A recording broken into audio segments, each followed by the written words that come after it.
텐디토목입니다. 오늘은 흑의 구조 세 번째 시간으로 흑의 성인별 분류에 대해서 공부해 보도록 하겠습니다. 저번 시간에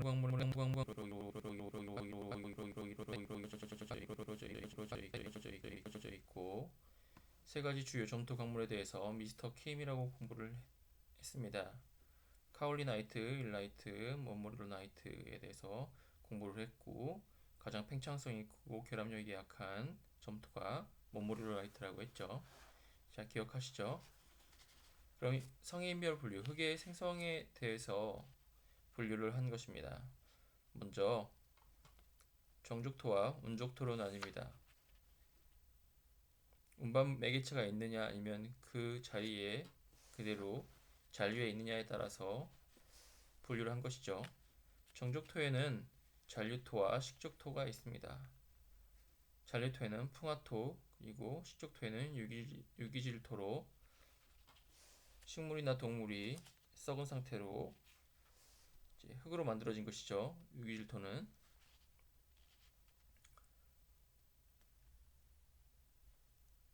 유기질토에 대해서 분류하는 방법도 있는데 그 부분은 흙의 분류편에서 다시 다루도록 하겠습니다. 운적토에는 흔히 퇴적토를 말합니다. 이는 운반 방법에 따라서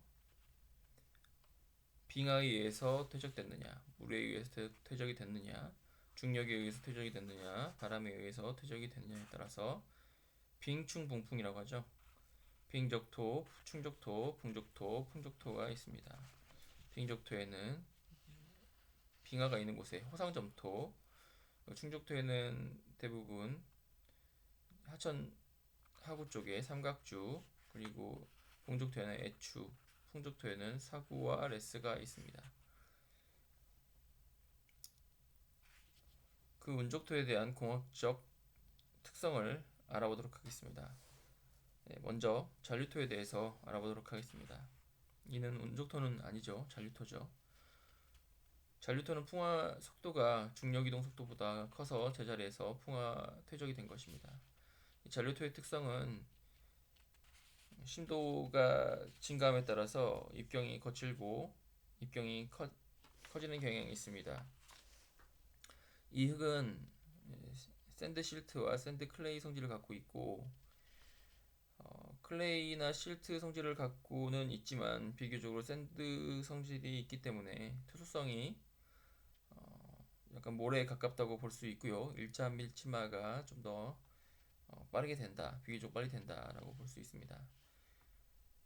이 흙은 이제 오버 컴팩션이 우려가 되는데 이는 입자가 좀 깨져서 에너지를 좀 함수량 변화가 없이 에너지를 과다하게 주면은 입자가 깨져서 결합력을 상실하고 전단 강도가 약해지는 경향이 있는 거죠. 이 흙의 특성은 이제 성토제의 토치장으로 좀 양호하고 전단 강도가 큽니다. 여기 잔류토 같은 경우는 노출 사면의 경우에는 보강이 필요합니다.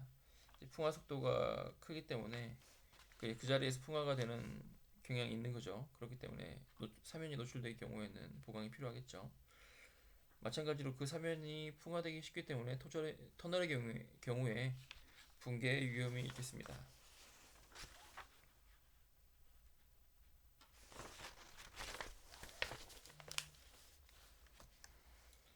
다음 문적토 첫 번째로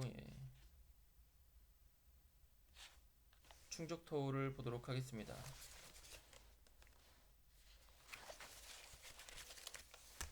충족토는 하천에 의해서 운반 퇴적된 흙이고 유속이 큰 곳에서 퇴적이 됐을 때는 조립토가 퇴적이 되고요. 유속이 작은 제일 하구 쪽에는 세립토로 운반 퇴적이 됩니다.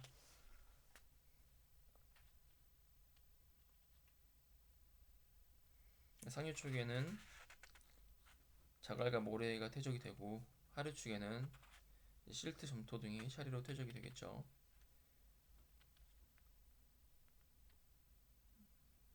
다음 붕족토입니다. 붕족토는 중력에 의해서 퇴적이 된 흙이고 도식화해보면 이렇게 되겠죠. 중력에 의해서 이제 흙이 떨어진 것입니다. 사면에. 이 풍족토는 비교적 투수성이 커서 물에 의해서 영향을 많이 받고요. 그 사면에 깔려 있기 때문에 절 성토 사면에 붕괴 위험이 있습니다.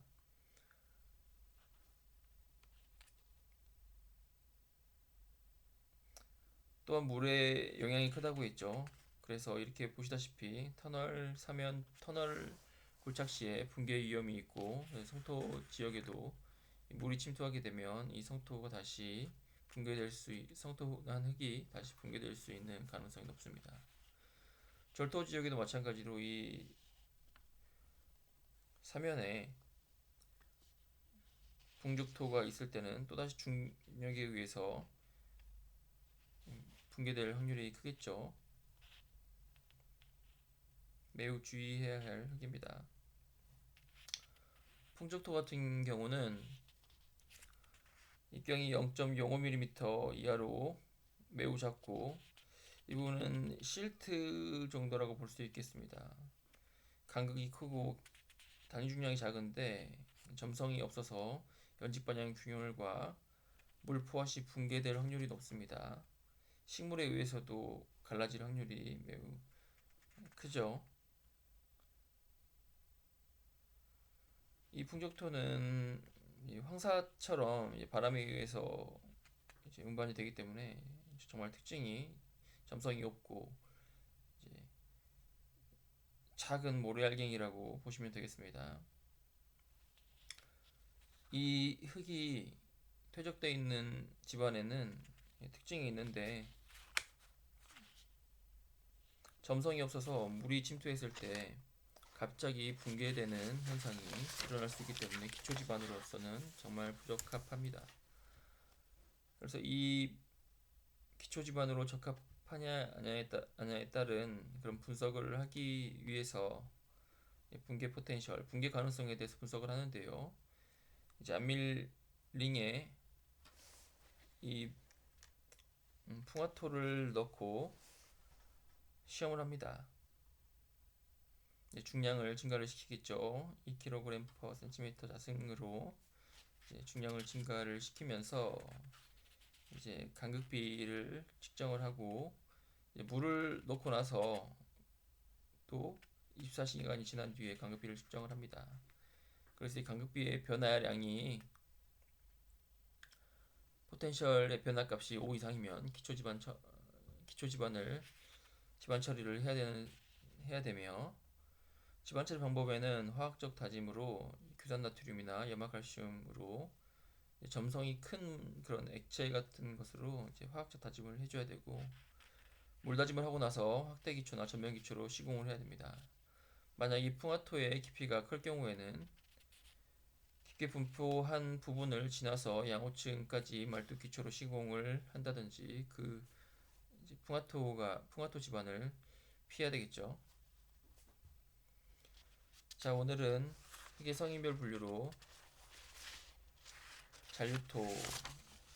잔류토와 그리고 빙충붕풍, 운적토에 대해서 공부를 해보았습니다.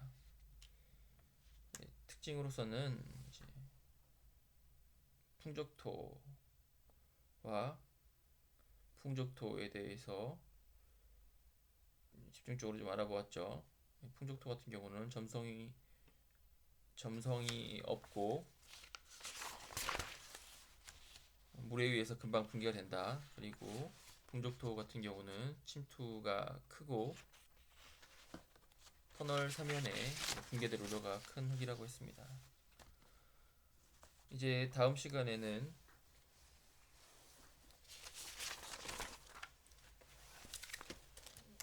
흙의 기본적 성질을 알아보도록 하겠습니다.